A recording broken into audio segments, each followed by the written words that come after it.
Fiona? Oh! There could have been other red candles. There aren't. I remember thinking when we took them down last year that we'd have to get some more red candles for next. Is this all the evidence you have to offer the police of this red candle? No, I have better.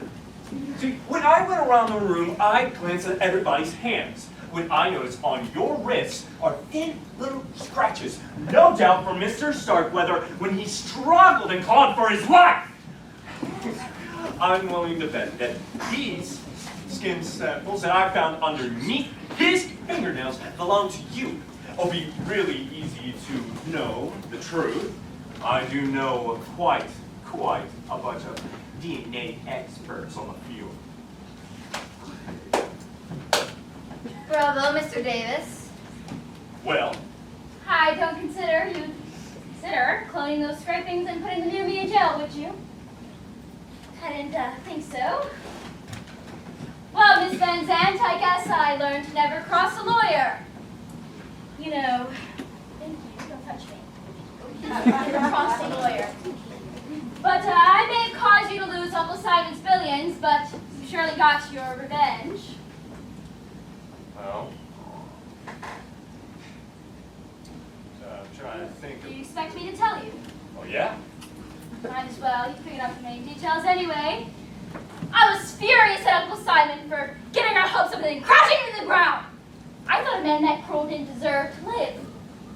So I waited outside his door, and when I was sure he was alone, I slipped inside. He was sitting in his wheelchair, still awake. So I went up to him, grabbed the sides of his wheelchair, and leaned right down into his face. I told him what he was planning to do was monstrous. I told him that he didn't deserve to live. I told him that I was going to kill him. So I gripped his throat, and he wheeled back in his wheelchair afraid.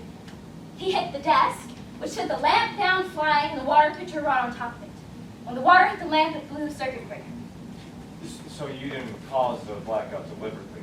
No, it nearly ruined everything. But I had the candle and matches in my pocket. So I managed to light the candle with one hand while grabbing the oxygen mask off of his wheelchair with the other. Then I leaned down and gripped the oxygen mask straight over his nose. He couldn't breathe, of course. After that, I blew the candle out and put the oxygen mask back on. Then I slid into the connecting doors to Miss Wither's room. Well, your back was to me, and you were trying to light your candle. Oh, but then you had that brass candlestick on your burrow, and I grabbed it and I struck you with it. You knocked out unconscious. So I went from the room into the hall. Then I heard Miss Kathy there scream, and that's when you must have been turning my apparent natural death into a murder, Miss Van Zandt. And then I joined the rest of you. Ta-da. So you must have been surprised when you found that,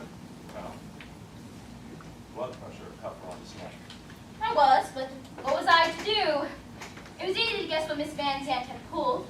And you know, I would have loved to kill you too, but I wouldn't have dared try until now! I have nothing left to lose! Well, calm down before you make a mistake. Oh, too late, I've already done that, Mr. Davis. Get out, you're coming with me! But where could we go? The bridge is washed out. Well, I know where that tree is that Simon mentioned. Simon, get out and put your car keys on the table. You're not going to get away with this. Well, I think I might. See, all your phones are down, and all your cars on this side of the street. Why are it taking hours to go to town and notify the police? I will be long gone by then. What about me? You ruined my perfect murder. What do you think I'm going to do with you? Nothing. I can help it. Oh! Are you all right? Put it right there! You burned me! Consider it a preview of the afterlife. Metaphorically and literally. Arms out now. No, you don't. Good thing I hold these on me all the time. Mike, remind me to pay you a big bonus. No problem. I'm just doing my job.